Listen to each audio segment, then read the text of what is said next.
नमस्कार मेरे प्यारे बच्चों, मैं हूं राहुल जलान और स्वागत है आप लोगों का मेरे इस नए वीडियो लेक्चर में। बच्चों, सबसे पहले मैं आप लोगों को एक इंपॉर्टेंट जानकारी दे दूं कि संडे को, ये जो अपकमिंग संडे है, इस अपकमिंग संडे को टेस्ट होने जा रहा है और उस टेस्ट का सिलेबस और टाइमिंग मैं आप लोगों को जल्दी से बता देता हूं।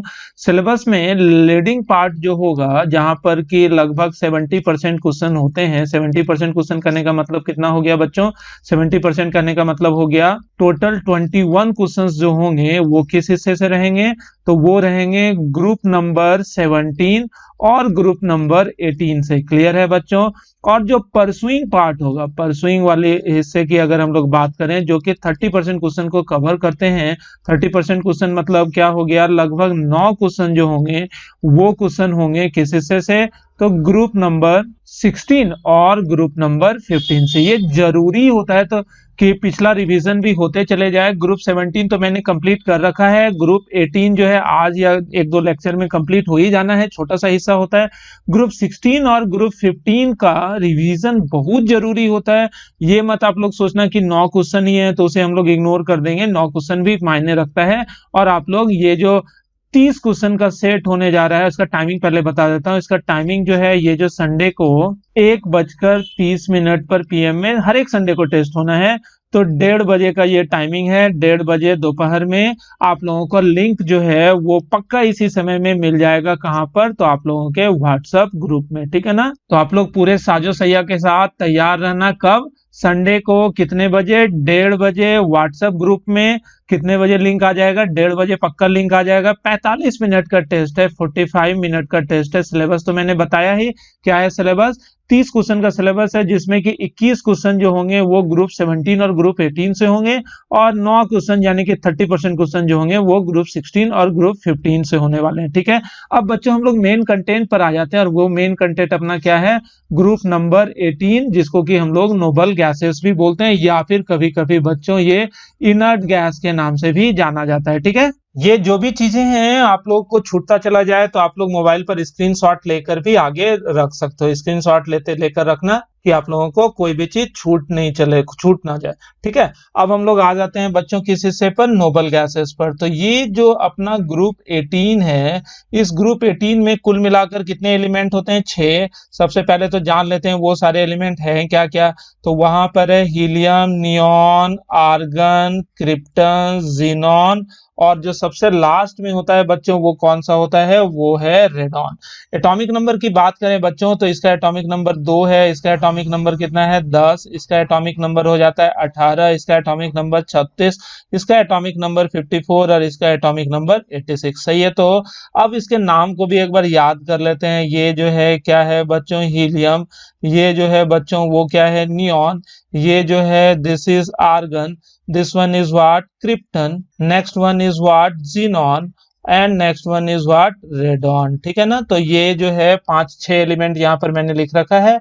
तो इन सारे एलिमेंट के इलेक्ट्रॉनिक कॉन्फ़िगरेशन को एक बार बच्चों हम लोग देख लेते हैं। तो ये जो ग्रुप 18 है, ग्रुप 18 में हीलियम का इलेक्ट्रॉनिक कॉन्फ़िगरेशन जो है वो सिंपली 1s2 होगा। नियॉन का इलेक्ट्रॉनिक कॉन्फ़िगरेशन जो है बच्चों वो क्या होने जा रहा है? हीलियम और साथ में 2s2 2p6। सही है? आर्गन का इलेक्ट्रॉनिक कॉन्फ़िगरेशन अगर हम लोग देखें तो इसको नियॉन के टर्म में हम लोग लिख सकते हैं 3s2 3p6। सही है? तो क्रिप्टन का अगर इलेक्ट्रॉनिक कॉन्फ़िगरेशन हम लोग देख रहे हैं बच्चों तो वो हो जाएगा आर्गन और उसके बाद 4s2 3d10 4p6। उसी तरह अगर जिनॉन के इलेक्ट्रॉनिक कॉन्फ़िगरेशन को हम लोग देखें तो ये होगा क्रिप्टन 5s2 4d10 और 5p6। इसी तरह रेडॉन का इलेक्ट्रॉनिक कॉन्फ़िगरेशन बच्चों हम लोग देखें तो जिनॉन 6s2 5d10, सॉरी इसके पहले हम लोग लिख देते हैं f ऑर्बिटल वाला, 4f14 5d10 और 6p6। गौर क्या कर रहे हो बच्चों? जितने भी ऑर्बिटल हैं यहाँ पर, जितने भी ऑर्बिटल हैं सारे के सारे ऑर्बिटल कंप्लीटली फील्ड है। ये अंतिम ऑर्बिटल का सिर्फ इलेक्ट्रॉनिक कॉन्फ़िगरेशन यहाँ पर लिखकर मैं दिखा रहा हूँ। आप लोग गौर से देखो, सबों में ये p6 कॉन्फ़िगरेशन है। आप लोगों को साफ साफ नजर भी आ रहा होगा, यानी कि इसमें जितने भी ऑर्बिटल हैं वो पूरी तरह से भरे पड़े हैं। किससे? इलेक्ट्रॉन से ही भरेंगे। और ऑर्बिटल और किस चीज से भरना है? तो ये जो हम लोग देख रहे हैं कि यहाँ पर जितने भी इलेक्ट्रॉन होने चाहिए वो उतना इलेक्ट्रॉन पूरा का पूरा भरा हुआ है। तो यहाँ पर हम लोग जानते हैं कि पीरियोडिक टेबल के एलिमेंट को हम लोग 4 हिस्से में बांटते हैं, S block, P block, D block, F block. किस आधार पर? On the basis of orbital used by last electron. चूंकि हीलियम में अंतिम इलेक्ट्रॉन एस ऑर्बिटल में है, इस वजह से हीलियम जो है वो एक्चुअली एस ब्लॉक एलिमेंट है। ये सब क्वेश्चन पूछेगा आप लोगों से, ध्यान रखना। और बाकी सारा नोबल गैस जो है बच्चों, ये जितने भी नोबल गैस हैं ये सब का सब पी ब्लॉक है। क्यों पी ब्लॉक एलिमेंट क्यों हो गया बच्चों ये? क्योंकि अंतिम इलेक्ट्रॉन गौर कर रहे होगे सबों में किस ऑर्बिटल में जा रहा है? सबों में पी ऑर्बिटल में जा रहा है, इस वजह से ये सब का सब कैसा है? पी ब्लॉक एलिमेंट है ना बच्चों। इसके बाद अगर हम लोग एक और बात को ध्यान से देखें तो वो ध्यान में हम लोगों को क्या आता है कि यहाँ पर मैजिक नंबर का रोल कुछ इस तरह से होता है। यहाँ पर आप लोग गौर करोगे 8 इलेक्ट्रॉन की बढ़ोतरी हुई है 2 से 10 में, 10 से 18 में भी 8 इलेक्ट्रॉन की बढ़ोतरी हुई है, 18 से 36 में 18 इलेक्ट्रॉन की बढ़ोतरी हुई है, 36 से 54 में आप लोग गौर करोगे यहाँ भी 18 इलेक्ट्रॉन की बढ़ोतरी हुई है, और 54 से 86 में कुल मिलाकर 32 इलेक्ट्रॉन की बढ़ोतरी हुई है।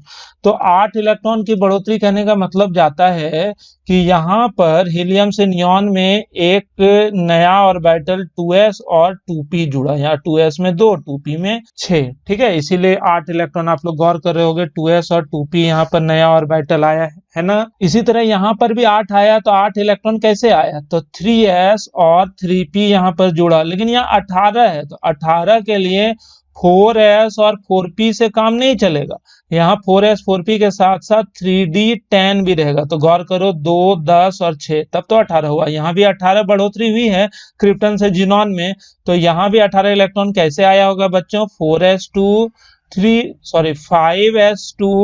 4d10 और 5p6, ठीक है। लेकिन यहाँ पर 32 इलेक्ट्रॉन आ गया, तो 32 इलेक्ट्रॉन कहने का मतलब क्या हुआ कि यहाँ पर 6s तो रहेगा, लेकिन 6p भी रहेगा, लेकिन 5d भी रहेगा, और लेकिन इसके साथ साथ 4f भी रहेगा। तब तो 2 और 14 कितना हुआ? 16, 10, 26 और 6 32 इलेक्ट्रॉन की बढ़ोतरी भी है यहाँ पर, ठीक है ना बच्चों। तो जो एटॉमिक नंबर में चेंजेस है, उस चेंज के आधार पर भी हम लोग निर्धारित कर सकते हैं कि कहाँ पर s ऑर्बिटल इन्वॉल्व होगा, कहाँ p, कहाँ d और कहाँ f।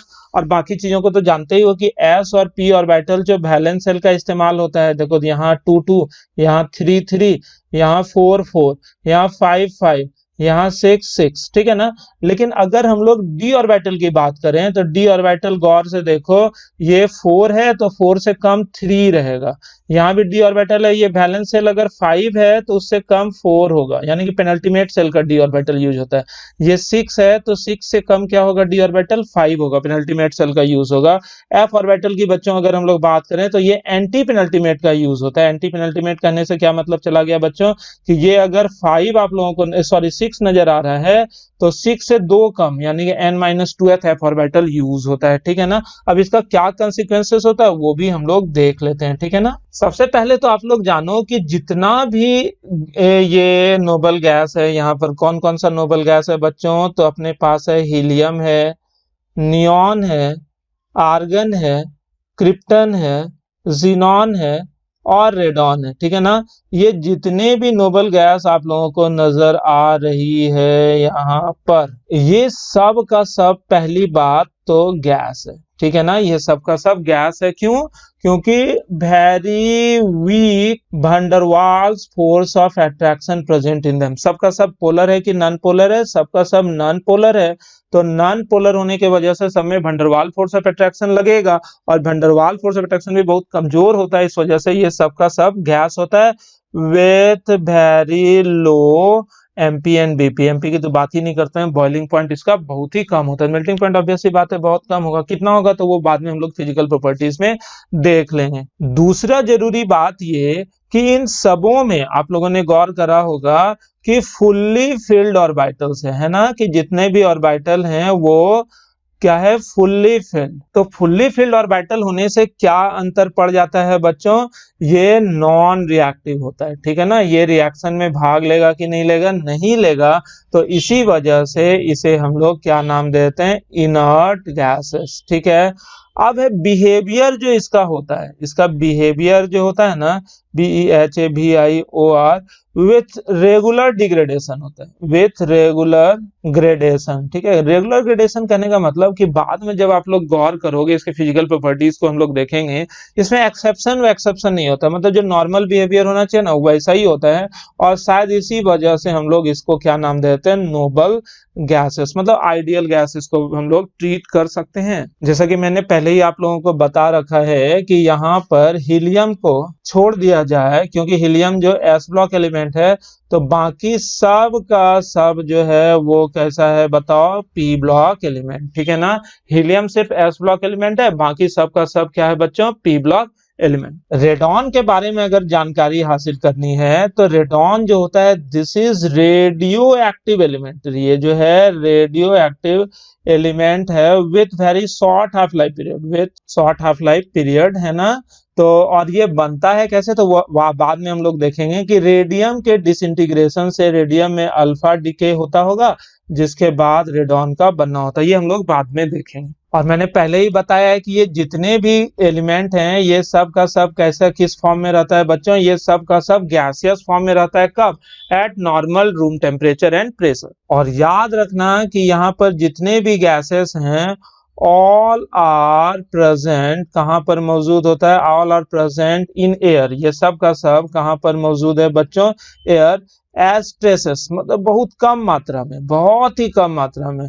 इसीलिए इसको हम लोग रेयर गैसेस भी बोल देते हैं। ठीक है ना, इसको हम लोग क्या नाम दे देते हैं बच्चों, इसे हम लोग रेयर गैसेस भी बोल ही देते हैं। अब बच्चों हम लोग आते हैं किस बात पर, तो ऑकरेंस पर। ऑकरेंस करने का मतलब कि ये जितने भी OCCURANC कि ये जितने भी नोबल गैसेस हैं ये हम लोगों को पृथ्वी पर किस रूप में मिलते हैं। तो इसमें एक एक करके हम लोग देखें तो सबसे पहली बात कि ये नॉन रिएक्टिव है ना, ये जितना भी है ये नॉन रिएक्टिव इनर्ट गैसेस हैं, ये non reactive inert gases so found in air, हवा में पाया जाता है, इन फ्री स्टेट, यानी कि ये कंबाइंड स्टेट में नहीं पाया जाता, ये हवा में जैसा है वैसा ही, मतलब हीलियम का कोई कंपाउंड, नियॉन का कोई कंपाउंड इस रूप में नहीं मिलता है, ये सब का सब फ्री स्टेट में पाया जाता है।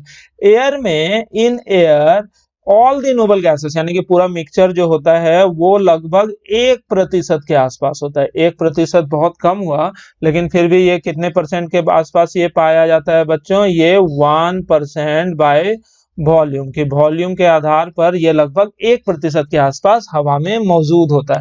लेकिन अगर बच्चों हम लोग हीलियम की बात करें तो हीलियम नेचुरल गैस में कितना परसेंट के आसपास रहता है, लगभग 10% के आसपास रहता है हीलियम नेचुरल गैस में। बहुत तरह का रेडियो एक्टिव और सब्सटेंसेस होता है, रेडियो एक्टिव ऑरिजिन्स भी बोल देते हैं, या फिर उसको आप लोग बोल सकते हो रेडियो एक्टिव ओर्स भी बोल सकते हो, और नहीं बोल सकते लेकिन फिर भी समहाउ और की तरह अगर आप लोग ट्रीट करो, कई तरह के एलिमेंट का वो कंबाइंड फॉर्म है। जैसे कि हम लोग नाम ले लेते हैं किसका, तो पिच ब्लेंड, PITCHBLEND, मोनाजाइट है अपने पास, मोनाजाइट है CLEVIT। तो इन सब के एटमॉस्फेयर में, जैसे कोई बर्तन है, उस बर्तन में इस तरह के मिनरल को आप लोगों ने रखा है, तो इस मिनरल के एटमॉस्फेयर में आप लोगों को थोड़ा बहुत हीलियम एंड नियॉन गैस अच्छा खासा मात्रा में मिलता है। और ऐसे आप लोगों को पता होना चाहिए कि जितना भी रेडियो एक्टिव सब्सटेंस है, तो रेडियो एक्टिव सब्सटेंस के एटमॉस्फेयर में थोड़ा बहुत रेडॉन तो हमेशा रहेगा, क्योंकि रेडियो एक्टिव डिसइंटीग्रेशन का वन ऑफ द प्रोडक्ट है, तो रेडॉन भी थोड़ा बहुत वहां पर रेडॉन गैस भी देखने को मिल जाता है। लेकिन रेयरली एबंडेंट एलिमेंट है, तो उसके बारे में हम लोग बात भी नहीं करते। इवन आप लोगों से अगर पूछा जाए कि इस ग्रुप में सबसे कम मात्रा में कौन पाया था, तो जिनॉन और रेडॉन। जिनॉन एंड रेडॉन जो होता है रेयरली, RARELY, ऐसे तो सब रेयरली बोलो, या फिर आप लोग बोल सकते हैं RAREST, रेयरेस्ट फाउंड कौन सा, नोबल गैस। कौन सा है रेयरेस्ट फाउंड नोबल गैस, तो जिनॉन और रेडॉन। रेडॉन के बारे में तो मैंने अभी बताया ही था कि रेडॉन जो होता है रेडियम के रेडियो एक्टिव डिसइंटीग्रेशन के बाद हम लोगों को मिलता है, यानी कि रेडियम है, इसका कौन सा डीके हुआ बताओ, अल्फा डीके, और उसके बाद क्या चीज अपने को देखने को मिलता है, रेडॉन, और प्लस अल्फा पार्टिकल मतलब हीलियम, इसको हम लोग क्या नाम दे सकते हैं बच्चों, अल्फा पार्टिकल। कलर चेंज करके यहाँ पर सबका एटॉमिक नंबर और मास नंबर लिख रहे हैं, तो आप लोग एकदम अच्छे से अभी के अभी याद कर लो। इसका एटॉमिक नंबर होता है 88 और मास नंबर होता है 226, और अल्फा पार्टिकल का तो हम लोग जानते ही हैं 2 और 4 होता है। तो बताओ तो 88 में 2 घट गया तो इसका रेडियन का कितना होगा, 86 हो गया एटॉमिक नंबर। और मास नंबर 226 में 4 अगर घट गया तो कितना हो जाएगा बच्चों, खुद से देखो 222, याद हो गया। तो यानी कि अपने को तो रेडॉन से मतलब है, तो रेडॉन का एटॉमिक नंबर 86 है, तो हम जानते ही हैं मास नंबर कितना हम लोग मानते हैं 222। और 222 याद करना तो काफी आसान है, बोलो तो इस पर हम एक टेक्निक भी बता दें 222 कैसे याद रखा जाता है। छोड़ देते हैं। ऐसे तुम लोगों को पता होना चाहिए कि कई तरह का स्प्रिंग्स होता है। स्प्रिंग मतलब समझते हो ना, झरना वगैरह। इस बार गड़बड़ हो गया कोरोना वोरोना के वजह से, अदरवाइज हम हर साल कहीं ना कहीं डेस्टिनेशन पर घुमाने बच्चों को ले जाते हैं। तो मान लो इस साल तुमको कोई झरना वाला साइट पर ले जाते हैं, इस तरह झरना मतलब इस तरह से पानी जो है पहाड़ के ऊंचाइयों से गिरता है, ऐसे ना गिरता है। तो यहाँ पर जैसे पहाड़ की ऊंचाइयों से पानी गिरता है, तो यहाँ पर भी देखोगे ना बहुत सारा गैस वैस रिलीज होता है झरना वरना से। और ये कौन कौन सा गैस रिलीज होता है, तो आप लोग जानो हीलियम और आर्गन, कि कई तरह के झरनों से वाटर से रिलीज होता है कौन सा, हीलियम और आर्गन। और आप लोग बताना और सोच कर रखना, मैं पूछूंगा या फिर डिस्क्रिप्शन बॉक्स में लिखना कि ये जो कई तरह के स्प्रिंग्स, इसको क्या नाम देते हैं, SPRINGS, वाटर स्प्रिंग। तो इस वाटर स्प्रिंग से निकलता है क्या, हीलियम और आर्गन। वो कैसे निकलता है, कहाँ से आता है, वो सब वो आप लोग बताना मुझे डिस्क्रिप्शन बॉक्स में, ओके। वैसे अगर एबंडेंस के ऑर्डर की अगर हम लोग बात करें कि पृथ्वी पर, ये तो हम लोगों ने पहले ही देखा कि ये सब का सब जो है वो फ्री स्टेट में पाया जाता है। इसमें से चूंकि इसे इनर्ट गैस है, कोई किसी के साथ कंबाइन वम्बाइन तो करेगा नहीं, तो ऑब्वियस सी बात है ये फ्री स्टेट में पाया जाएगा। तो लेकिन ये तो पूछा जा सकता है ना कि कौन ज्यादा मात्रा में पाया जाएगा, कौन कम मात्रा में। तो आप लोगों को याद करना है, अभी के अभी याद करो कि सबसे ज्यादा मात्रा में कौन मिलता है पृथ्वी पर, तो आर्गन, ठीक है ना। आर्गन के बाद जो दूसरा स्थान होता है पृथ्वी पर पाए जाने का, तो वो होता है बच्चों किसका, तो याद रखना नियॉन। नियॉन के बाद जो है वो किसका स्थान आता है बच्चों, हीलियम। हीलियम के बाद जो स्थान आता है बच्चों वो किसका आता है, क्रिप्टन। क्रिप्टन के बाद बच्चों किसका स्थान आता है, तो जिनॉन। जिनॉन के बाद बच्चों किसका स्थान आता है, तो याद रखोगे रेडॉन, ठीक है ना। तो ये ऑर्डर जो है आप लोगों को याद करना है। रिलेटिव वैल्यूज मैं यहाँ पर लिखने जा रहा हूँ, उस रिलेटिव वैल्यू को चाहो तो आप लोग याद भी कर सकते हो और चाहो तो स्किप भी कर सकते हो। ऑर्डर ऑफ ABUNDANC की ऑर्डर ऑफ एबंडेंस, लेकिन इतना याद रखना, ये भी आया हुआ क्वेश्चन है आर्गन का, वो आप जेई वाले में देखोगे ना क्वेश्चन की, which of the following noble gases is found upon earth crust in highest extent, तो उसका जवाब क्या होगा बच्चों, तो उसका जवाब आप लोगों का होगा आर्गन। और आर्गन का रिलेटिव एबंडेंस जो होता है पृथ्वी पर वो लगभग 0.93% के आसपास होता है। आप लोग गौर कर रहे हो कि हवा में एयर, ये क्या 0.93% कहाँ, तो याद रखना इन एयर, हवा में है ये। तो हवा में 1% के आसपास होता था ना नोबल गैस, 1% में 0.93 सिर्फ और सिर्फ आर्गन ही रहता है। तो इतना तो पता चल गया कि 1% अगर नोबल गैस का मिक्सचर है तो उसमें 0.93% सिर्फ और सिर्फ क्या है, आर्गन ही है। अगर बच्चों नियॉन की हम लोग बात करें तो वो रहता है 0.0018%। याद रहेगा नियॉन कितना परसेंट है बच्चों, 0.0018%। हीलियम जो होता है दैट इज 5.4 इंटू 10⁻⁻⁴%, यानी कि इससे भी बहुत कम। इसको अगर परसेंटेज में लिखते हैं तो ये होता है 1.8 इंटू 10⁻³ ये कितना हो जाता है, ये 9.3 इंटू 10⁻⁻1%, ये 10⁻⁻1, ये 10⁻⁻3, ये 10⁻⁻⁴%। ये कहीं कहीं 5.2 लिखा रहता है, कहीं कहीं ये 5.4 भी लिखा हुआ है। 5.2 10⁻⁻⁴, लगभग 5.2 या 5.4, अलग अलग बुक में थोड़ा कंफ्यूजिंग है, तो वो आप लोग याद रखना।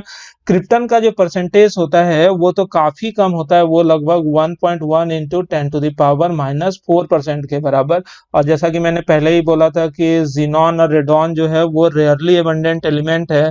तो जिनॉन का तो हम लोग थोड़ा बहुत जानते भी हैं, कितना 8.7 इंटू 10⁻⁻⁶%, लेकिन रेडॉन का एक्चुअल फिगर नहीं मिलता है। क्यों? क्योंकि रेडॉन रेडियो एक्टिव सब्सटेंस है, तो वो मिलता भी है तो ऑब्वियस ही बात है वो एक दूसरे में इंटर कन्वर्टेबल होता है। कभी रेडियम से रेडॉन बना, कभी रेडॉन से कुछ और रेडियो एक्टिव सब्सटेंस बना डिसइंटीग्रेशन के बाद, इस वजह से उसके परसेंटेज के बारे में नहीं मिलेगा आप लोगों को किसी भी बुक में। लेकिन मैंने पहले ही बोला कि ये जो वैल्यूज मैंने परसेंटेज यहाँ पर लिखा है ना, ये मैंने याद कर रखा है सिर्फ और सिर्फ अपने कॉपी को सुंदर बनाने के लिए। मैं यहाँ पर क्वेश्चन पहले ही आप लोगों को बोल दे रहा हूँ, ये परसेंटेज क्वेश्चन में आता नहीं है, लेकिन ये ऑर्डर आप लोगों को याद रखना है। कौन सा ऑर्डर बच्चों?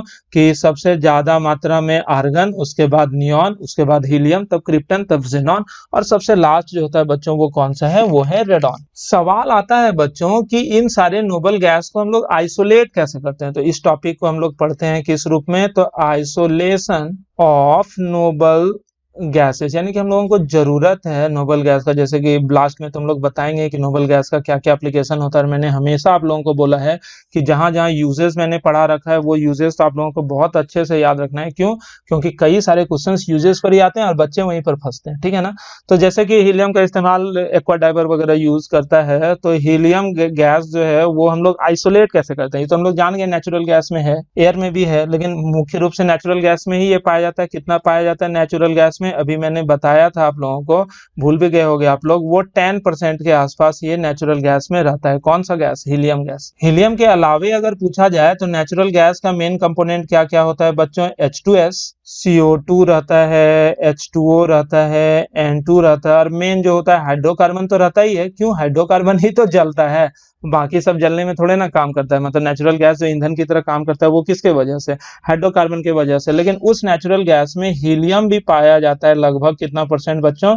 10% के आसपास। तो यहां से हीलियम गैस को आसानी से हम लोग अलग कर सकते हैं। वो कैसे? क्योंकि इन सारे गैस या हाइड्रोकार्बन का बॉइलिंग पॉइंट जो होगा वो कहीं ज्यादा होगा किससे? Boiling point of helium. क्योंकि या फिर ऐसे भी याद रखो जनरल नॉलेज कि पूरे पीरियोडिक टेबल में, ये पूरे पीरियोडिक टेबल में यहाँ पर जो हीलियम है, इस हीलियम का बॉइलिंग पॉइंट लोएस्ट है। यानी कि लोएस्ट कहने का मतलब समझ लो ना, हाइड्रोजन से भी कम बॉइलिंग पॉइंट होता है हीलियम का। हीलियम के बाद स्थान आता है किसका? हाइड्रोजन का। तो सबसे कम बॉइलिंग पॉइंट किसका है? हीलियम का। तो ऑब्वियस ही बात है, जब नेचुरल गैस जो कि मिक्सचर है, इन सारे गैस का मिक्सचर है ना नेचुरल गैस, तो इस नेचुरल गैस को जैसे आप लोग कूल करोगे, ये जो है ये क्या चीज है बच्चों? ये है नेचुरल गैस। जैसे आप लोग नेचुरल गैस को कूल डाउन, COOLDOWN, तो क्या होगा? बाकी जितना भी गैस होगा, बाकी जितना भी गैस होगा वो लिक्विड बन जाएगा। नहीं, क्योंकि उसका बॉइलिंग पॉइंट हीलियम के रिस्पेक्ट में काफी ज्यादा है। जैसे कि सबसे इनमें से सबसे कम बॉइलिंग पॉइंट होता है नाइट्रोजन का, 77 केल्विन, ठीक है। और हीलियम का जो बॉइलिंग पॉइंट होता है वो आप लोगों को सोचकर ताज्जुब लगेगा कि हीलियम का बॉइलिंग पॉइंट सिर्फ 4.2 केल्विन होता है। सोच के देखो कितना कम है। तो जैसे आप लोग मान लो 10 केल्विन तक टेम्परेचर लेके चले गए, तो 10 केल्विन ले आने की जरूरत भी नहीं है। 60 केल्विन यानी कि 77 केल्विन लोएस्ट है, तो उससे कम टेम्परेचर पर जैसे ले जाओगे 77 के नीचे, तो बाकी सारा गैस लिक्विड बन जाएगा। बाकी सब गैस जो है वो लिक्विड बन गया। और यहाँ पर क्या चीज बच जाएगा बच्चों? हीलियम गैस बच जाएगा ना। तो उस हीलियम गैस को हम लोग अलग कर लेंगे। तो काफी आसान तरीका है हीलियम को आइसोलेट करना। अब आता है कि बाकी सारे गैस को हम लोग कैसे आइसोलेट करते हैं। बाकी गैस में कौन कौन है बच्चों? जैसे कि नियॉन है, आर्गन है, क्रिप्टन है, ज़ीनॉन है, ये सब भी तो एयर में पाया जाता है, हवा में, तो ये सारा गैस भी मौजूद है। तो इन सारे गैस को हम लोग कैसे आइसोलेट करते हैं? तो इसमें आप लोगों को बहुत इंपॉर्टेंट बात याद रखना है कि ये है हम लोगों के पास क्या चीज का सैंपल? तो ये है बच्चों एयर का सैंपल। एयर के सैंपल में मेन क्या क्या रहता है? O2 रहता है, N2 रहता है, नहीं, ऑक्सीजन रहता है, नाइट्रोजन रहता है, और बाकी यही सारा गैस रहता है, ठीक है। तो O2 का बॉइलिंग पॉइंट होता है 90 केल्विन के आसपास। N2 का बॉइलिंग पॉइंट होता है बच्चों कितना केल्विन के आसपास? तो इसका है 77 केल्विन के आसपास, ठीक है ना। और बाकी इस नोबल गैस का बॉइलिंग पॉइंट, इनमें सब का बॉइलिंग पॉइंट जो होता है लेस देन 77 केल्विन। तो फ्रैक्शनल लिक्विफिकेशन जिसको हम लोग बोलते हैं, या फ्रैक्शनल डिस्टिलेशन, तो फ्रैक्शनल लिक्विफिकेशन मेथड के द्वारा क्या होगा कि ये O2 और N2, तो जैसे आप लोग टेम्परेचर को लेस देन 77 केल्विन आप लोग ले जाओगे, कितना टेम्परेचर के नीचे ले जाओगे? 77 केल्विन के जैसे नीचे लेके चले जाओगे, 77 केल्विन के नीचे ले गए तो सीधा क्या होगा? O2 और N2 जो है वो लिक्विड बन के अलग हो जाएगा, ये लिक्विफाइड आउट, O2 और N2 निकल गया। अब बताओ तो बर्तन में क्या बच जाएगा? बर्तन में सिर्फ 1% के आसपास क्या चीज बच जाएगा? ये नोबल गैस है, जिसमें हीलियम भी होगा, नियॉन भी होगा, आर्गन भी होगा, क्रिप्टन भी होगा, ज़ीनॉन भी होगा, ये सारा गैस होगा। सबसे ज्यादा मात्रा में कौन रहेगा? वो तो पहले ही परसेंटेज मैंने आप लोगों को लिखा रखा है, आर्गन सबसे ज्यादा, लेकिन बाकी सब गैस भी वहां पर मौजूद होगा। यानी कि हम लोगों को मिक्सचर ऑफ नोबल गैसेस मिल जाएगा। अब एक बहुत ही इंपॉर्टेंट चीज, और वो बहुत इंपॉर्टेंट चीज होता है, ये है चारकोल। ये क्या है? चारकोल। लेकिन कौन सा चारकोल? तो कोकोनट चारकोल, कोकोनट चारकोल, ये जो कोकोनट चारकोल होता है इसमें एक बहुत ही विशेष खासियत होता है। और वो विशेष खासियत क्या होता है कोकोनट चारकोल में, कि ये सारे नोबल गैस को अपने सरफेस पर एब्जॉर्ब करता है। कोकोनट चारकोल सारे नोबल गैस को अपने सरफेस पर एब्जॉर्ब करता है, but absorb different noble gases at different temperature, यानी कि अलग अलग टेम्परेचर पर। मतलब एक टेबल बना हुआ है, ठीक है ना, एक टेबल रहता है, उस टेबल या चार्ट आप लोग बोल सकते हो, उस टेबल या चार्ट में क्या चीज रहता है, चाट मसाला नहीं रहता है। अभी बाहर खाना भी मत, सुने होगे देवी मंदिर वाला कहानी, गुपचुप वाला को हो गया ना, और गुपचुप बेटा जो लोग खाया होगा तो मतलब क्या बोले, भगवान ना करे किसी के साथ ऐसा हो। लेकिन खैर जो भी है, कि जैसे मान लेते हैं नियॉन जो है, नियॉन गैस को कोकोनट चारकोल जो है 277 केल्विन पर एब्जॉर्ब करता है, ठीक है ना। यानी कि 277 केल्विन 4 डिग्री सेल्सियस के आसपास रखोगे ना तो कोकोनट चारकोल में क्या एब्जॉर्ब हो जाएगा, नियॉन गैस। तो ये जो बर्तन था अपने पास, ये जो बर्तन है ना, जिस बर्तन में सारे गैस का मिक्सचर, हम लोग फ्रैक्शनल लिक्विफिकेशन से एक बार फिर से बोल देते हैं, एयर में O2 था, N2 था और बाकी नोबल गैस था। हम लोग एयर को 77 केल्विन के नीचे ले जाएंगे टेम्परेचर, तो क्या होगा, O2 और N2 तो निकल जाएगा लिक्विड के रूप में, बच क्या जाएगा उस चैम्बर में, नियॉन, हीलियम, आर्गन, ये सब बच जाएगा ना, अलग अलग नोबल गैस का मिक्सचर। अब क्या करेंगे, इस नोबल गैस को कोकोनट चारकोल के ऊपर पास कराएंगे किसी सर्टेन टेम्परेचर पर। तो क्या करेगा, कोकोनट चारकोल किसी पर्टिकुलर गैस को एब्जॉर्ब कर लेगा, मान लो नियॉन को एब्जॉर्ब कर लिया। अब इस कोकोनट चारकोल को हटा के उस कोकोनट चारकोल को दूसरे बर्तन में गर्म करेंगे। जैसे गर्म करेंगे तो क्या होता है ना, जितना एब्जॉर्ब किया हुआ रहता है वो निकल जाता है, यानी कि जो नियॉन एब्जॉर्ब किया था ये कोकोनट चारकोल, वो निकल गया, तो सिर्फ नियॉन अलग हो गया ना। अब इस कोकोनट चारकोल को जैसे हम लोग पास किए तो आर्गन मान लो कोकोनट चारकोल में एब्जॉर्ब होता है एट 296 केल्विन। ये ना एक्यूरेट डाटा नहीं है, ये बस समझाने के लिए लिख रहा है। तो ये आर्गन को जैसे 296 केल्विन पर आप लोग एब्जॉर्ब करवाओगे तो क्या होगा, अब इस बर्तन में जैसे कोकोनट चारकोल दोगे 296 केल्विन पर, तो कोकोनट चारकोल सिर्फ और सिर्फ आर्गन को एब्जॉर्ब करेगा। तो अब क्या होगा कि इस कोकोनट चारकोल को दूसरे बर्तन में ले आओ और उस कोकोनट चारकोल में चूंकि सिर्फ आर्गन है, उसको गर्म करोगे तो जो आर्गन एब्जॉर्ब किया था वो आर्गन निकल जाएगा। तो इस तरह से अलग अलग टेम्परेचर पर चूंकि कोकोनट चारकोल अलग अलग नोबल गैस को एब्जॉर्ब करता है, तो इस आधार पर हम लोग अलग अलग नोबल गैस को अलग कर सकते हैं। और बाकी रेडॉन की हम लोग बात तो जानते ही हैं। रेडॉन हम लोग कैसे बनाते हैं, तो रेडियम के अल्फा डीके के बाद, नहीं, alpha decay of DECAY, alpha decay of radium से क्या बन जाता है बच्चों, रेडॉन। ये बार बार इसलिए लिख रहे हैं कि याद हो जाए। ये जो है क्या है, अल्फा पार्टिकल। दरअसल अल्फा पार्टिकल किसको बोलते हैं, हीलियम न्यूक्लियस को ही तो अल्फा पार्टिकल बोलते हैं। याद करवा रहे हैं, जल्दी से बोलो तो इसका क्या था, हीलियम का तो एटॉमिक नंबर 24 हो जाता है। रेडॉन का क्या होता है बच्चों, ये होता है 86 और 222 भूल गए होगे, और इसमें 2 और 4 जोड़ दो तो ये हो गया 88 और यहाँ 226, ठीक है। तो ये याद रखना, यानी कि रेडॉन के रेडियोएक्टिव डिके के बाद क्या चीज का बनना होता है, रेडियम का। अब हम लोग आ जाते हैं बच्चों फिजिकल प्रॉपर्टीज पर, क्योंकि फिजिकल प्रॉपर्टीज तो हर एक चीज में पढ़ना होता है ना। जैसे नोबल गैस का भी हम लोगों को क्या चीज पढ़ना है बच्चों, फिजिकल प्रॉपर्टीज। तो याद रखो बच्चों, फिजिकल प्रॉपर्टीज जो होता है नोबल गैसेस का वो काफी आसान होता है। प्रॉपर्टीज ऑफ नोबल गैसेस, क्यों नोबल इसको इसीलिए तो बोलते ही हैं, शुरू में ही मैंने बताया, क्योंकि इसमें वेरिएशन ऑफ प्रॉपर्टीज जो होता है वो रेगुलर मैनर में होता है नोबल गैस में। इसी वजह से इसे हम लोग नाम भी दे देते हैं, क्या चीज, नोबल गैसेस। इनर्ट गैस को नोबल गैस क्यों बोलते हैं वो तो पता चला कि वेरिएशन जो होता है रेगुलर होने के वजह से। सबसे पहले बच्चों हम लोग समरी के रूप में सारी बातों को लिख लेते हैं यहाँ पर, ठीक है ना। तो क्या क्या समरी वाली बात है वो पहले लिख देते हैं। सबसे पहले अपने पास कौन सा गैस, हीलियम, फिर है अपने पास कौन, नियॉन, फिर है कौन, आर्गन, फिर है कौन, क्रिप्टन, फिर है जीनॉन, और फिर है बच्चों कौन, रेडॉन। साइज की बात करते हैं सबसे पहले, तो बताओ तो साइज किधर ज्यादा होगा, ऊपर से नीचे जाने पर एटॉमिक साइज लगातार बढ़ेगा, कोई वेरिएशन नहीं, एटॉमिक नंबर तो बढ़ता ही है नीचे, है ना। डेंसिटी की बात करें बच्चों तो वो भी ऊपर से नीचे आने पर रेगुलरली बढ़ेगा, कहीं पर कोई एक्सेप्शन देखने को मिलेगा कि नहीं बच्चों, बिल्कुल भी नहीं देखने को मिलेगा। आयनाइजेशन एनर्जी सबसे ऊपर बढ़ता है, और ये याद रखना पीरियोडिक टेबल में हीलियम की आयनाइजेशन एनर्जी सबसे ज्यादा, ठीक है ना। तो आयनाइजेशन एनर्जी जो है इस तरह से सबसे ज्यादा किसका होगा, हीलियम का होगा, और ऐसे आयनाइजेशन एनर्जी ऊपर की तरफ बढ़ेगा। अब हम लोग इलेक्ट्रॉन गेन इंथैल्पी की बच्चों अगर बात करें तो इलेक्ट्रॉन गेन इंथैल्पी जो होता है वो भी ऊपर की तरफ बढ़ना चाहिए, इलेक्ट्रॉन गेन इंथैल्पी जो है ऊपर की तरफ बढ़ना चाहिए, लेकिन याद रखना थोड़ा सा अंतर देखने को मिलता है, और वो थोड़ा सा अंतर क्या होता है बच्चों कि नियॉन का इलेक्ट्रॉन गेन इंथैल्पी ज्यादा होता है। तो सर बोलोगे सर एक्सेप्शन तो हो ही गया। एक्सेप्शन तो एक्सेप्शन नहीं है, क्योंकि ये सब इलेक्ट्रॉन लेगा ही नहीं। इलेक्ट्रॉन गेन इंथैल्पी किसको बोलते हैं? इलेक्ट्रॉन गेन इंथैल्पी बोलते हैं इलेक्ट्रॉन लेने की टेंडेंसी को। तो ये नोबल गैस चूंकि इनर्ट गैस है, तो ये कभी रिएक्शन में भाग ही नहीं लगा, इलेक्ट्रॉन लेगा ही नहीं, तो यहाँ इलेक्ट्रॉन गेन इंथैल्पी का कोई मतलब नहीं है। लेकिन डाटा के आधार पर अगर देखा जाए कि हीलियम का इलेक्ट्रॉन गेन इंथैल्पी थोड़ा कम हो जाता है। क्यों हो जाता है हीलियम का इलेक्ट्रॉन गेन इंथैल्पी थोड़ा कम? इस वजह से हीलियम का इलेक्ट्रॉन गेन इंथैल्पी कम हो जाता है क्योंकि इसका साइज काफी छोटा, और जैसे साइज छोटा होगा, ये जो हीलियम का साइज काफी छोटा होगा, तो क्या होगा कि बाहरी इलेक्ट्रॉन को यहाँ आने में कंजेशन महसूस होगा वगैरह वगैरह, वही कॉन्सेप्ट। तो इस वजह से हीलियम का electron gain enthalpy comparatively small होता है। ठीक है ना बच्चों। मेल्टिंग पॉइंट बॉइलिंग पॉइंट की बात करें तो वो भी बच्चों रेगुलरली नीचे की तरफ बढ़ेगा, यानी कि मेल्टिंग पॉइंट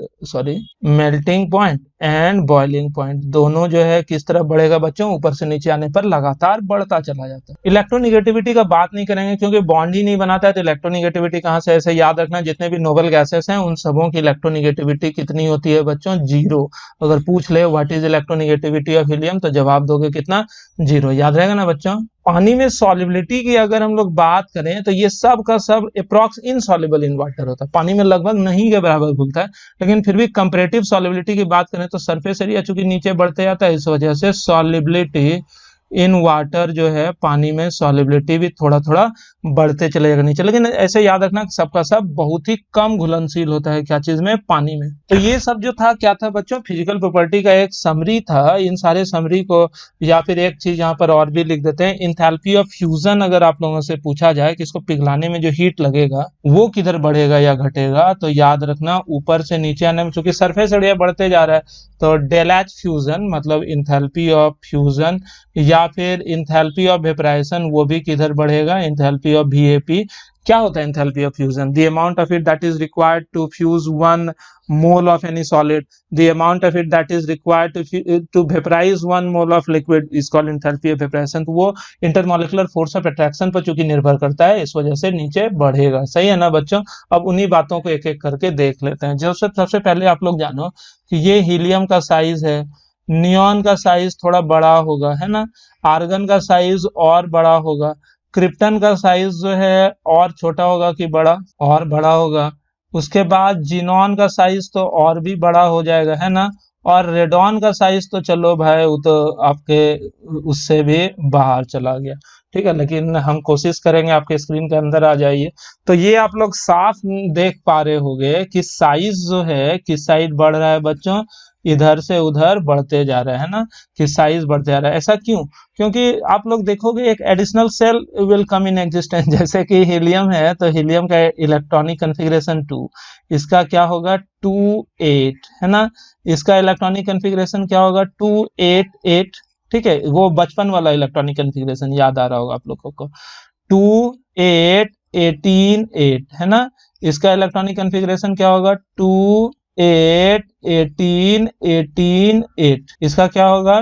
2-8-18-32-18-8। सही है ना। तो ये सब इलेक्ट्रॉनिक कॉन्फ़िगरेशन है। पता नहीं आप लोगों की स्क्रीन में आ भी रहा है कि नहीं आ रहा होगा, आ जाना चाहिए। आप लोग आंख ही चौड़ा कर लो ना, अपने आने लगेगा। ठीक है, तो देखो कि 1 cell will come in existence when additional cell will come in existence. इसमें देखो एक सेल है, इसमें 2 cell, 3 cell, 1 cell, 2 cell, 3 cell, 4 cell, 5 cell, 6 cell. Cell मतलब एक सर्कल बढ़ते चले जा रहा है, तो ऑब्वियस सी बात है सर्कल जैसे बढ़ते चले जाएगा तो क्या होगा बच्चों? साइज भी बढ़ेगा, है ना। तो यहाँ पर एटॉमिक साइज क्यों बढ़ा? आप लोगों ने देखा कि चूंकि एक सेल एक्स्ट्रा आ गया। अब ये चूंकि बॉन्डिंग में भाग नहीं लेता है, तो बाकी बात भी इसी से हम लोग देखेंगे। चूंकि साइज बढ़ा है तो सरफेस एरिया घट गया होगा। अरे लोलुआ, साइज बढ़ेगा तो सरफेस एरिया भी तो बढ़ेगा। तो आप लोग गौर करो, सरफेस एरिया भी लेफ्ट टू राइट जाने पर बड़ा होते जा रहा है। नहीं कि सरफेस एरिया जैसे बढ़ा होगा, चूंकि नॉन पोलर मॉलिक्यूल है, मॉलिक्यूल तो ही नहीं ना, एटम है, तो सरफेस एरिया चूंकि बड़ा होते जा रहा है बच्चों, तो बताओ भंडरवाल फोर्स ऑफ अट्रैक्शन ज्यादा होगा कि कम होते चले जाएगा, तो भंडरवाल फोर्स ऑफ अट्रैक्शन भी सरफेस एरिया के डायरेक्टली प्रोपोर्शनल होता है, तो ऑब्वियस सी बात है भंडरवाल फोर्स ऑफ अट्रैक्शन किधर ज्यादा होगा, रेडॉन की तरफ ज्यादा होगा। और भंडरवाल फोर्स ऑफ अट्रैक्शन ज्यादा होने की वजह से, यानी कि एटम एटम के बीच भंडरवाल फोर्स ऑफ अट्रैक्शन चूंकि बढ़ते जा रहा है, तो इसका असर क्या होगा, भंडरवाल फोर्स ऑफ अट्रैक्शन बढ़ने की वजह से मेल्टिंग पॉइंट बढ़ेगा, बॉइलिंग पॉइंट भी बढ़ेगा, नहीं मेल्टिंग पॉइंट से ही संबंधित है, इंथैल्पी ऑफ फ्यूजन जो है वो भी बढ़ेगा। इंथैल्पी ऑफ फ्यूजन मतलब क्या, एक मोल किसी भी सॉलिड को पिघलाने में जितना हीट लगेगा, इंथैल्पी ऑफ वेपराइजेशन भी बढ़ेगा। क्या होता है इंथैल्पी ऑफ वेपराइजेशन, एक मोल कोई भी लिक्विड को गैस बनाने में जितना हीट लगता है, तो इंथैल्पी ऑफ वेपराइजेशन भी बढ़ेगा। और भी कई तरह के प्रॉपर्टीज को का लेना देना सिर्फ इसी वजह से होता है, ठीक है ना। अब बात करते हैं बच्चों डेंसिटी की। तो डेंसिटी की बात अगर हम लोग करें, तो डेंसिटी में आप लोग जानो कि डेंसिटी होता क्या है, density is equals to mass by volume, है ना। ऊपर से नीचे जाते हैं, जैसे हीलियम है, नियॉन है, आर्गन है, क्रिप्टन है, जीनॉन है, रिडॉन है, तो ऊपर से नीचे जाओगे तो आप लोग क्या देखते हो, साइज बढ़ता है ना। साइज बढ़ा तो ऑब्वियस सी बात है, साइज बढ़ा तो वॉल्यूम भी बढ़ेगा ऊपर से नीचे, लेकिन मास ऊपर से नीचे घटता है क्या, नहीं, मास भी बढ़ता है, यानी कि ये मास भी इंक्रीज करता है, वॉल्यूम भी इंक्रीज करता है ऊपर से नीचे आने पर। लेकिन मास जो होता है वो ज्यादा तेजी से बढ़ता है बजाय कि वॉल्यूम के, यानी कि वॉल्यूम भी बढ़ता है लेकिन मास ज्यादा तेजी से बढ़ता है। क्यों नहीं वॉल्यूम ज्यादा तेजी से बढ़ता जाता है, तो उसका जवाब इलेक्ट्रॉनिक कन्फिग्रेशन से मिलेगा। तो आप लोग अगर इलेक्ट्रॉनिक कन्फिग्रेशन को ध्यान से देखो, तो यहाँ क्या होता है ना कि हीलियम और नियॉन में सिर्फ s ऑर्बिटल p ऑर्बिटल है, ठीक है ना, हीलियम नियॉन आर्गन में। लेकिन क्रिप्टन जिनॉन रेडॉन में d और f ऑर्बिटल भी आ जाता है। d और f ऑर्बिटल क्या करता है ना कि न्यूक्लियस को अच्छे से ढक नहीं पाता, इस वजह से क्या हुआ, न्यूक्लियस एक्सपोज हो गया। न्यूक्लियस एक्सपोज हो गया तो वैलेंस शेल के इलेक्ट्रॉन को ज्यादा खींचेगा, किसमें, नीचे जिसमें d और f ऑर्बिटल है उसमें वैलेंस शेल का इलेक्ट्रॉन ज्यादा खींचाएगा। तो बताओ तो एटम का साइज बढ़ जाएगा कि घट जाएगा, घट जाएगा, यानी कि जितना बढ़ना चाहिए उतना नहीं बढ़ पाता है, किसमें, क्रिप्टन में, जिनॉन में, रेडॉन में। तो और भी f ऑर्बिटल आ जाने की वजह से थोड़ा साइज और भी कंप्रेस हो जाता है। इस वजह से ऊपर से नीचे जाने पर साइज बढ़ता तो है ऊपर से नीचे जाने पर, लेकिन उस रफ्तार में नहीं बढ़ पाता। रेडॉन का जितना एटॉमिक नंबर है 32 इलेक्ट्रॉन बढ़ गया, तो जितना साइज जिस रेशियो में बढ़ना चाहिए उतना रफ्तार में बढ़ नहीं पाता है। तो होता क्या है कि मास तो तेजी से बढ़ा लेकिन वॉल्यूम तेजी से नहीं बढ़ा, तो असर किसका ज्यादा रहेगा बच्चों, मास का। इसी वजह से ऊपर से नीचे जाने पर डेंसिटी जो है वो बढ़ जाएगा या फिर घट जाएगा। ऊपर से नीचे जाने पर डेंसिटी जो है वो लगातार बढ़ते चले जाता है। तो सबसे ज्यादा डेंसिटी किसका होगा बच्चों, जिनॉन का। ऐसे रेडॉन का, रेडॉन लेकिन हम लोग छोड़ देते हैं, वो रेडियो एक्टिव सब्सटेंस है इस वजह से। ऐसे याद रखना, कभी कभी ये भी क्वेश्चन पूछा जाता है कि ऑर्डर बताओ इजी ऑफ लिक्विफिकेशन, यानी कि ये जितना भी नोबल गैस है इसमें किसको आराम से लिक्विफाई कर सकते हैं। तो जवाब देना, किसी भी नोबल गैस को आराम से लिक्विफाई नहीं कर सकते हैं। क्यों, क्योंकि इसका मेल्टिंग पॉइंट बॉइलिंग पॉइंट बहुत कम है। अभी दिखाया था ना कि हीलियम का बॉइलिंग पॉइंट तो होता है कितना, 4.2 केल्विन। 4.2 केल्विन, ये सोच भी नहीं सकते तुम कितना छोटा है, मतलब 0 केल्विन के आसपास ही हो गया। तो इतना लो टेम्परेचर पहुंचा पाना काफी आसान है क्या, नहीं।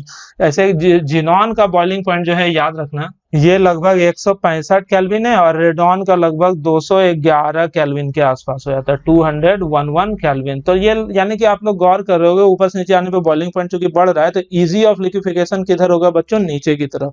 जितना नीचे जाओगे ना तो उतना इजी ऑफ लिक्विफिकेशन होगा। लेकिन ये बात हमेशा याद रखना कि किसी भी नोबल गैस को आराम से हम लोग लिक्विफाई नहीं कर सकते, ठीक है ना, बहुत मुश्किल होता है लिक्विफाई करना, क्योंकि बॉइलिंग पॉइंट काफी कम होता है। इलेक्ट्रोनेगेटिविटी वाली बात तो मैंने पहले ही डिस्कस कर दी थी कि जितने भी नोबल गैसेस हैं उन सबों की इलेक्ट्रोनेगेटिविटी कितनी होती है बच्चों, 0, because they do not take part in bonding. चूंकि वो कोई भी बॉन्डिंग में भाग नहीं लेता है, तो बॉन्ड पेयर ऑफ इलेक्ट्रॉन कहां से आएगा। दरअसल इलेक्ट्रोनेगेटिविटी हम लोग बोलते हैं किसको, इलेक्ट्रोनेगेटिविटी मतलब the ability of any atom to attract pair of bond pair of electron towards itself. क्योंकि बॉन्डे नहीं है तो बॉन्ड पेयर ऑफ इलेक्ट्रॉन क्या रहेगा, तो इसीलिए इलेक्ट्रोनेगेटिविटी तो सारी नोबल गैस की 0 होती है, यहाँ ज्यादा या कम का बात नहीं करते हैं, ठीक है ना।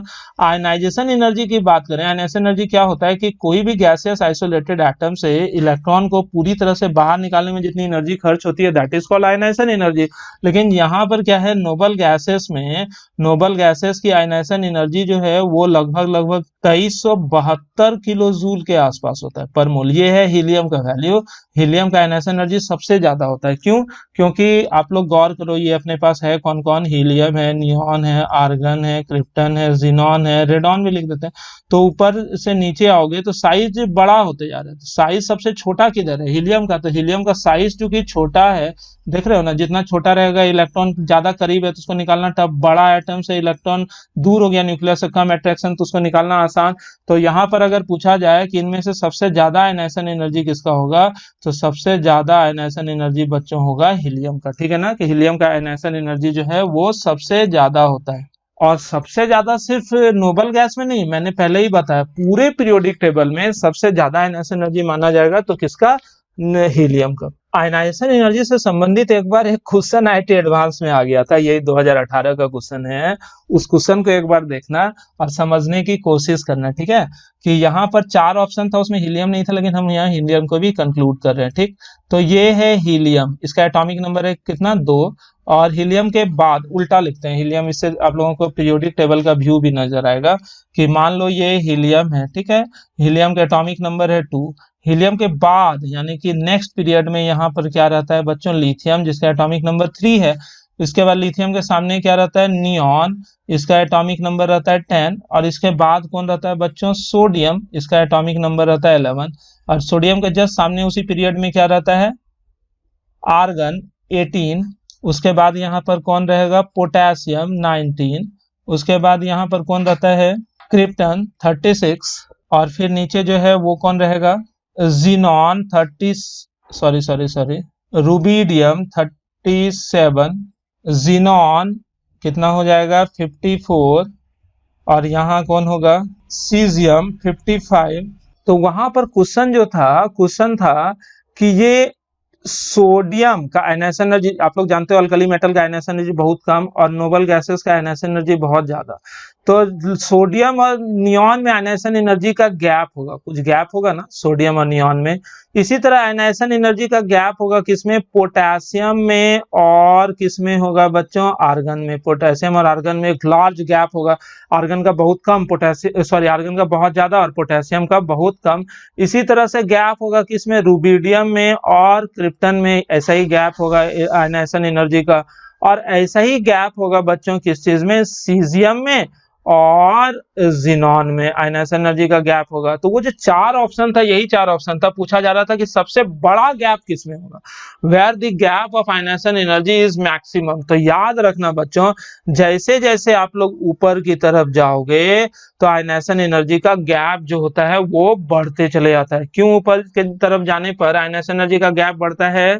क्योंकि नीचे जैसे आ रहे हो तो जीनॉन क्रिप्टन में क्या आ रहा है? एफ और डी ऑर्बिटल आ जा रहा है। एफ और डी ऑर्बिटल आ जाने के वजह से यहाँ पर न्यूक्लियस जो है पोटेशियम, रुबिडियम और सीजियम में भी डी और एफ ऑर्बिटल, आप लोग गौर से देखोगे तो क्या हो जाता है? वो डी और एफ ऑर्बिटल क्या करता है? न्यूक्लियस को एक्सपोज कर देता है, जिस वजह से न्यूक्लियस इलेक्ट्रॉन को खींचने लगेगा। तो यहाँ पोटेशियम, रुबिडियम और सीजियम का भी आयनाइजेशन एनर्जी अच्छा खासा बढ़ जाता है और गैप जो होता है अपने प्रीसीडिंग नोबल गैस से वो घट जाता है। यानी कि आप लोगों से पूछा जाए कि आयनाइजेशन एनर्जी का गैप जो होगा सोडियम नियॉन का ज्यादा होगा कि बाकी में किसका ज्यादा होगा, तो आप लोग जवाब देना gap of first ionization energy किसका सबसे ज्यादा होगा बच्चों? सोडियम और नियॉन का। और सबसे अंत में अगर हम लोग इलेक्ट्रॉन गेन इंथैल्पी की बात करें तो इलेक्ट्रॉन गेन इंथैल्पी किसको बोलते हैं? कोई भी एलिमेंट है तो उसमें इलेक्ट्रॉन लेने का जो टेंडेंसी होता है ना, उसी इलेक्ट्रॉन लेने के टेंडेंसी को दरअसल हम लोग इलेक्ट्रॉन गेन इंथैल्पी बोल देते हैं। तो यहाँ पर जितने भी नोबल गैस हैं ये सब ऑलरेडी स्टेबल है, ये सब इलेक्ट्रॉन लेना चाहेगा? नहीं लेना चाहेगा। इस वजह से ऑलमोस्ट 0 इलेक्ट्रॉन गेन इंथैल्पी हम लोग मानते हैं। लेकिन वहां पर कुछ पॉजिटिव वैल्यू हम लोगों को देखने को मिलता है इलेक्ट्रॉन गेन इंथैल्पी का। अगर न्यूमेरिकल वैल्यूज में जाए तो माना जाता है कि बहुत ही कम इलेक्ट्रॉन गेन इंथैल्पी होता है या नहीं के बराबर होता है किसका? नोबल गैसेस का। ओके बच्चों, तो ये सब क्या था बच्चों? बहुत ही छोटा छोटा इंपॉर्टेंट बात है, क्या चीज का? नोबल गैस का। और कल के लेक्चर में हम लोग देखेंगे किस चीज के बारे में? तो chemical properties of noble gases, जो कि बहुत ज्यादा होता नहीं है। क्यों नहीं होता बहुत ज्यादा? तो नोबल गैस चूंकि रिएक्शन में भाग ही नहीं लेता है, तो ऑब्वियस सी बात है जब रिएक्शन में भाग नहीं लेगा तो केमिकल प्रॉपर्टीज भी होगा कि नहीं होगा, नहीं देखने को मिलेगा, ठीक है ना। लेकिन आप लोगों को ये करना है क्या क्या, तो संडे के टेस्ट के लिए एबीसी वाले बुक का ऑब्जेक्टिव बनाए बगैर जो आप लोग जाते हो, क्या रहा है ना, मेरे साथ भी हो रहा है, दरअसल घर में बैठे बैठे हम भी कुछ बहुत ज्यादा खुश नहीं है, लेकिन क्या होता है ना कि जैसे मूड भी हो जाता है कि चलो भाई कोचिंग वोचिंग खोला जाए रिस्क विस्क लेके, तो खटाक से देखते हैं कि एक ही दिन में मुजफ्फरपुर शहर में 54 नए केसेस देखने को मिले, तो इसी से दिमाग में झटका खा जाता है, अरे हम तो अपना जान दे रहे हैं, मेरे किसी बचवन को कुछ हो जाएगा तो हम क्या करेंगे। तो इस तकलीफ के वजह से, इस सोच के डर के वजह से थोड़ा रुक जाते हैं और सोचते हैं अब भी भाई ऑनलाइन से ही काम चलाते हैं। जान रहे हैं ये तुम्हारे लिए भी बहुत परेशानी का सबब है, मेरे लिए भी, लेकिन क्या करें, ये मजबूरी है। लेकिन आप लोगों को क्या करना है कि एबीसी का ऑब्जेक्टिव बता ये रहता है कि एबीसी का ऑब्जेक्टिव बनाए बगैर बिल्कुल नहीं टेस्ट अटेंड करा करो। टेस्ट में क्या करोगे, ग्रुप 15 से लेकर ग्रुप 18 तक, मैंने नहीं भी बताया है ग्रुप 18 पूरा, तो भी ग्रुप 18 में बोला ना 1-2 लेक्चर बहुत हो गया, शायद एक ही लेक्चर होगा लास्ट, तो उसके बाद चैप्टर कंप्लीट हो जाएगा, तो वो आप लोग अपने से कर करके पूरा करते चले जाओ। जो जो क्वेश्चन आप लोग नहीं जानते हो या फिर नोट्स में नहीं लिखे हो, तो जो क्वेश्चन बनाते दौरान दिखेगा ना, तो चूंकि इनऑर्गेनिक केमिस्ट्री कुछ विशेष बात होता नहीं है कि सर बताएंगे तब, तो उन चीजों को अपने फेयर कॉपी में आप लोग लिखते चले जाओ, ठीक है ना। जो भी नया चीज है या फिर बुक में ही सर्कल कर दो, बुक में सर्कल करने से अच्छा रहेगा फेयर कॉपी में, तो फेयर कॉपी निकाल कर लिखना बहुत टफ लगता है। तो क्या करो ना, जब कभी भी आप लोग बुक पढ़ रहे हो, जैसे कि देखो बुक का फोटो बनाए ना, तो जैसे आप लोग बुक पढ़ रहे हो, तो उसी समय फेयर कॉपी भी अगल बगल ही रखो।